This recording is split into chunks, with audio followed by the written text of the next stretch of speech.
Hi guys, that's me here. I'm back with the Tottenham Football Series. Now, I did say the next episode would be Champions League final, and don't worry, it is in this episode. But first of all, I'm just going to quickly go over all the awards for the Premier League, as I just got them in an email. Currently going towards the the Champions League final. So these are the awards for players awards, managers awards, all that good stuff. So Bale has been named Footballer of the Year in England, setting up 38 goals in 36 games. That is insane. He did also get how many goals? I thought Bale would win this, to be honest. He's undoubtedly our best player. He got 6 goals in the Premier League, so that's not great, but it's good. And Falcao won Players Player of the Year with 36 goals in 35 games. And how many assists did he get? He got 7 assists, so it's kind of reversed in those two. They both help each other, and it's very hard to pick which one was more vital. Personally, I would say Bale, because he set up a lot of Falcao's goals. Falcao is still a great player, and he still would have scored a lot of goals had Bale not been there. Falcao obviously named top scorer, Darren Bent came second, and Leandro Damião, fancy that, came third. So Man City's big budget and money wasting, in my opinion, actually worked. I don't know why they bought him for that much money after he'd been so poor for me, but you know, I'm happy to take the money, and they're happy to have the player, so that's all good. Falcao got his obviously bonus for being Premier League top scorer, £720,000. Not too bad. I'd be feeling very good about myself having just got that, to be honest. And I'm happy to pay him it, to be honest. Young Player of the Year award. Now, which young players do I have? Could you count Bale as a youngster anymore? I don't really think so. I don't think any of my young players really deserve to get in there. They don't really play enough games, to be honest. So, yeah, Eden Hazard is someone you'd expect to see in that. Let's see his stats. 7 goals, 16 assists. That's a good season, especially for a so-called young player. Aaron Ramsey in there? Maybe. Let's see his stats. Obviously, stats aren't everything, but you've also got that average rating in there, which is everything. So yeah, well, it is pretty much everything. He didn't have great stats in terms of goals and assists, but I'm sure he did a lot of running, and he was quite vital to Arsenal's 6th place finish or whatever it was they got. And Jason Lowe, I felt really sorry for this guy, because he scored a goal in the 94th minute against Manchester United to win them the game on the final day of the season, and it still wasn't enough to keep them up. So heartbreaking, isn't it? So yeah, I put him in just for that, to be honest. Goal of the season, we're not involved in it, so I'm not going to look at any of these, but Giovanni came 3rd for his goal against Fulham. Shane Long came 2nd for his goal against Liverpool. In fact, how long's this? Yeah, I think this is going to be a single episode, actually. And maybe I'll just go over some other stuff, and maybe we'll see if anyone's got sacked or anything like that.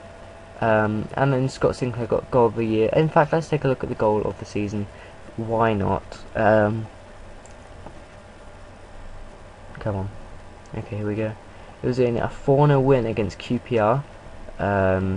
It was, so Scott Sinclair can be very happy that he's got this this Goal of the Season award.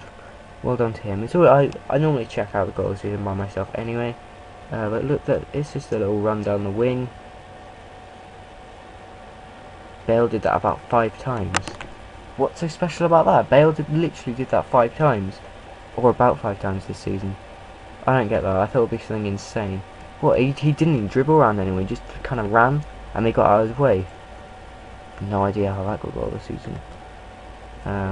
Oh, okay, cheers for that, Football Manager. I forgot to put it on a break. For some reason it likes to go forward. Come on, let's stop, because there's something very exciting that I'm very excited about coming up in a minute. Okay, we didn't need to see that yet. Okay, so Golden Glove, which is obviously the most clean sheets for a Premier League goalkeeper, or a league goalkeeper, most clean sheets in the league, was given to Joe Hart. He got 19. You can't really be too surprised by that. He's a very good keeper, very good team, very good defence, so fair enough. Begovic comes second. He again had a very good team with him. Stoke finished fourth, and I'm sure a lot of it is down to him. He got 19 clean sheets as well, which is what Hart also got, and I'm sure surely Hart played more games, unless he was injured. 36 for Hart, and I'm guessing Begovic has got the full 38. Let's take a quick look. Yeah, Begovic got the full 38, so that's why Hart gets it, because he played less games. So you could argue that if he had played the full 38, he would have got more. And Larisi also played the full 38, got 17 clean sheets. But I got Manager of the Year. Very, very happy with that. Tony Pulis got second, which is absolutely fair enough. And Benitez for City came third. Let's take a look at the league and say who overachieved the most. Stoke, obviously, I think overachieved the most. But you know, I'd be tempted to give it to the Cardiff manager, just for the way Billy Davies, just for the fact they'd just come up and he managed to get an 8th place finish. Okay, not Europe, but a very, very good finish. Wolves did the same. They've just come up, got a 7th place finish. For me, City didn't do anything that was special. They didn't win. Actually, no, they didn't win the Carling Cup. They didn't win the. Actually, did they win the Carling Cup? I can't remember. Obviously, I think this is only Premier League, but in general, I don't think they did that well. Did they win the Carling Cup? They did win the Capital One Cup, sorry, against Chelsea in the final. Chelsea won the FA Cup. So yeah, 5 of my players only in the team of the year, and they put Baines in there. What a joke! Really? You couldn't find any other left back better than Baines this season. That is not a reason to keep him. That's a reason to be worried for the league. Wow, I'm really surprised by that. Damian Falcao up front, probably fair enough. I can't see why Sandro's not in there, although I'm not sure this episode, last episode, but he didn't have his best games in the Premier League. His best games did come in the Champions League generally. Or he did have some really good games in the Premier League as well. And Valencia and Bale on the wings, you can't argue with that. Fellaini in the middle, you can't argue with that. The fact that Samba's not in there really puzzles me.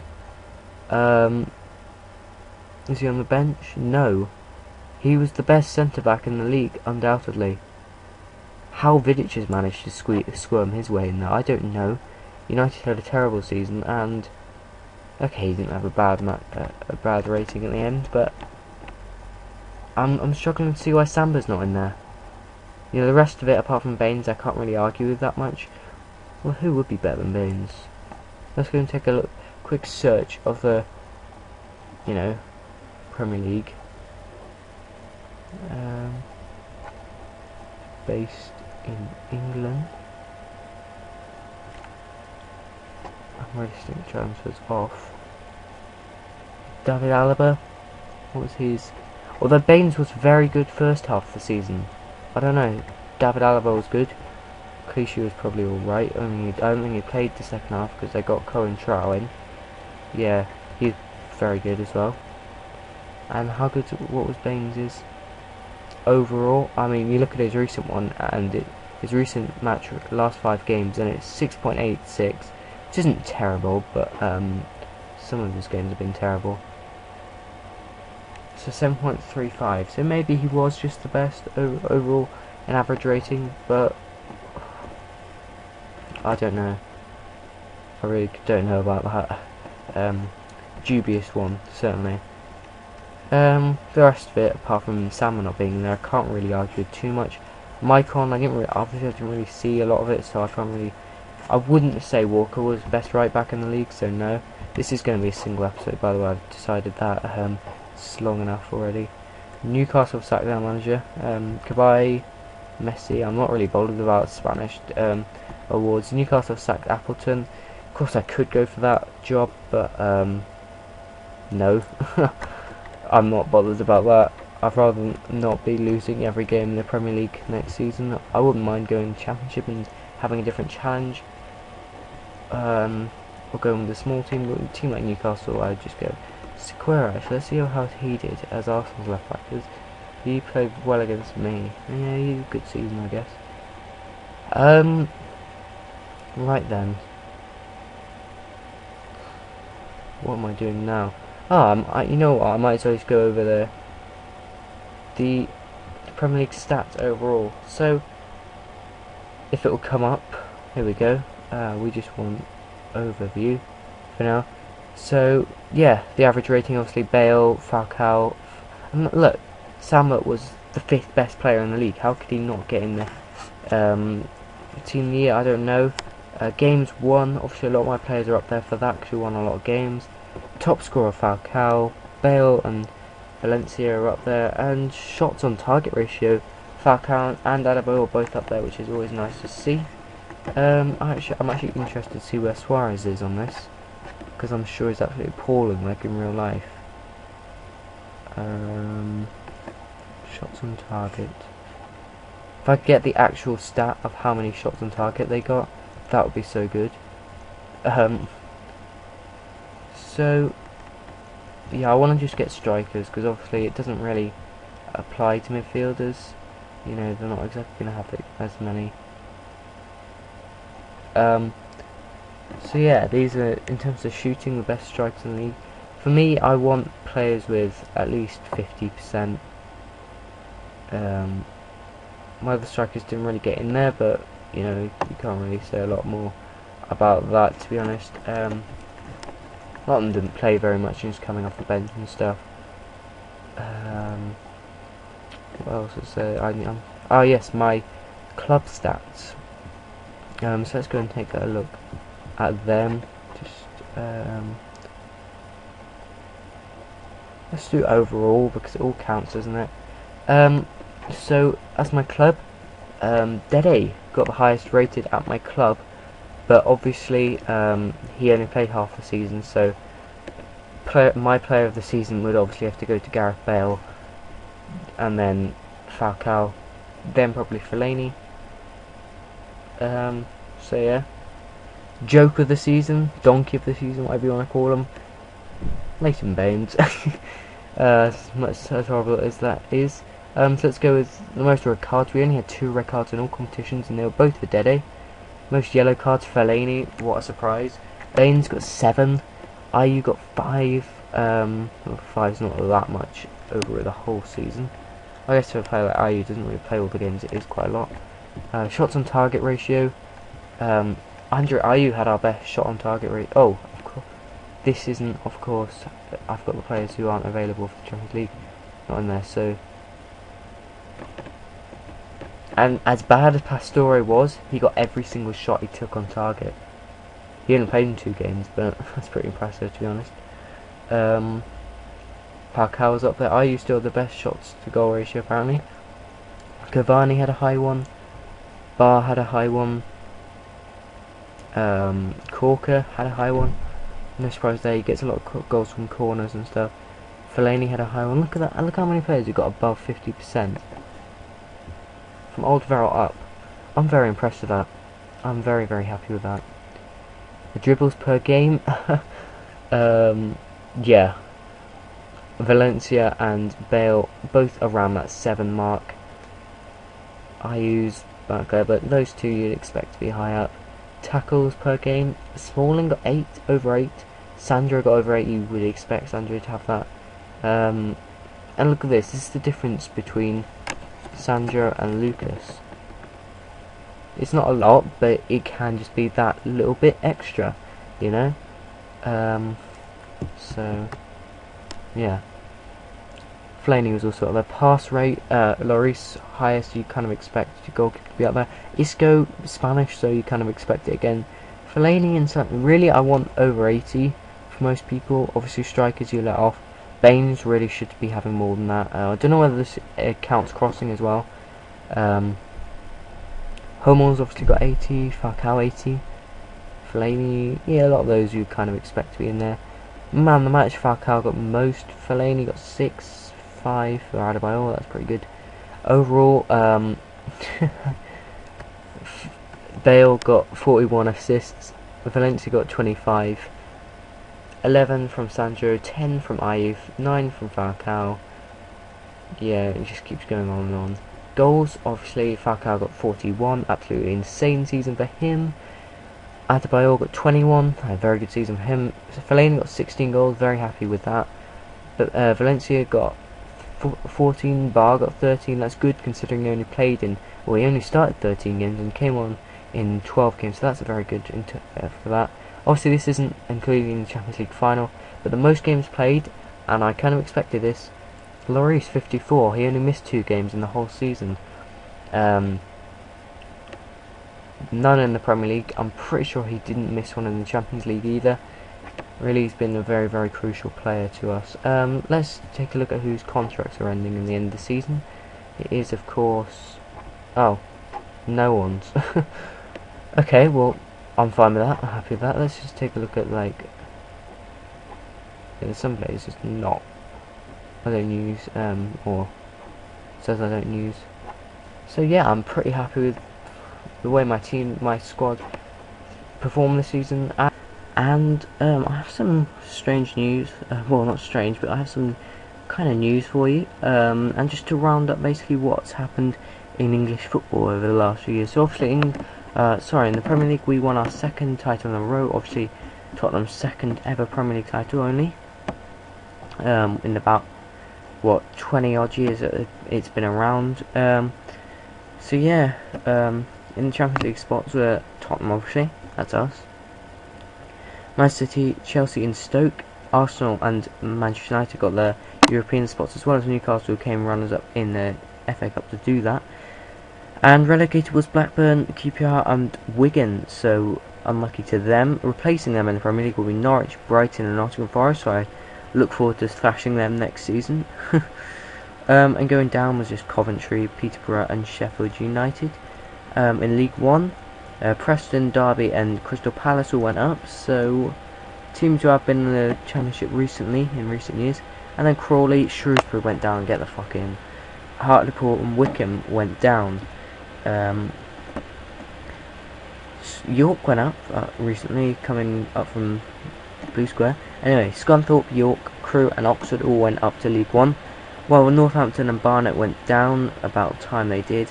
Now that's the moment of truth, because my supported team Hereford United are in the Blue Square Premier, and they were doing well last time I checked, so let's have a look.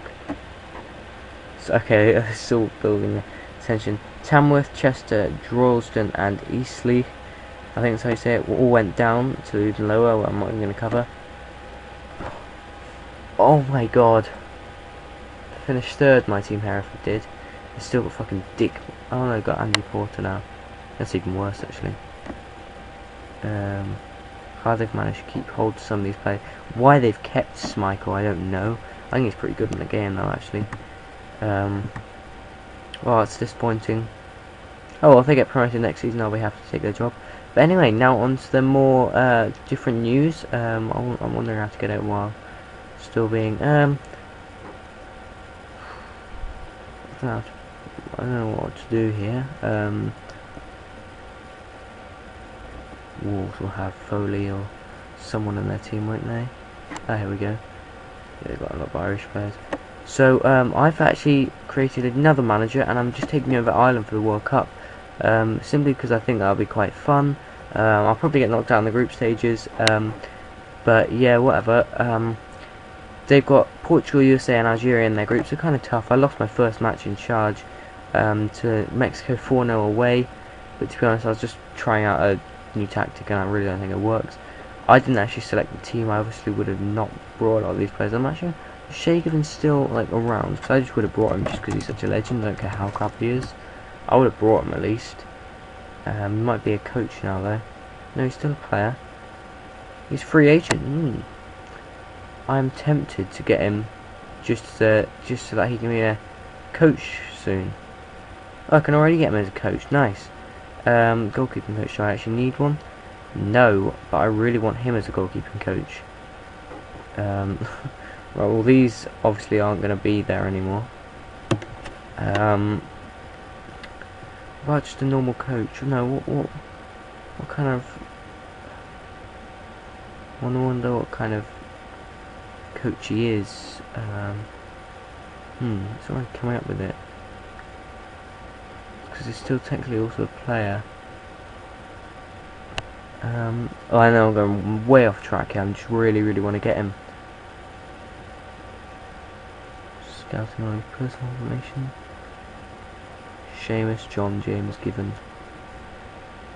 Right, well, I'm gonna go sack one of my goalkeeping coaches because I really want him. No, it's just who to sack. Not Pat Jennings because he's a legend. Not Thomas Nkono because he's one of my favourite goalkeepers of all time. So I'm afraid Tony Parks, just because I have no fucking idea who you are. You're gonna piss off. Right, and then we can offer Given. I've also got Drogba as my assistant manager there as well. He's got no interest in being goalkeeping coach, and that was great. Why? So sack the manager. Can I get player goalkeeping coach? He's very interested, I think. I don't really know how to. Well, he's going to accept that, but he's not going to be retiring anytime soon, as far as I know. So yeah, that's a given. Looks like he's going to be a future coach. I know he never played for Tottenham. Oh, well, alright, here we go. I know he never played for Tottenham, but you know, he's been a legend around Northern England, especially. Blackburn, he was there, but he didn't play. But obviously, when I say Northern England, I mainly mean Newcastle. For a season, Man City, or a season and a half, really, Man City. And then obviously went to Villa, but he was never really amazing at Villa, is he? Can't believe he got for 6 million. Anyway, I'm way off track. But yeah, oh, so let's go into this again. So yeah, obviously Ireland. I'm gonna just get this guy to retire. This guy I've made. I'm just gonna get him to retire at the end of the World Cup, and either I'll take over, or I'll go to England because Roy Hodgson's gonna be retiring as well. That's something that popped up, so I was quite happy to see that, so that I can possibly take over England, and that will mean I can have a slight change in the series, so doesn't get dull, but I don't have to leave Tottenham this early. I could even go another 2 seasons if I stay with England, you know. Who knows? It's just a nice little change to have. And I don't want to be full-time England manager, at least not yet. I think that's something I would want to do later on in my career, certainly. So but yeah, this has been a relatively short video, just giving you an update on, you know, who will finish where.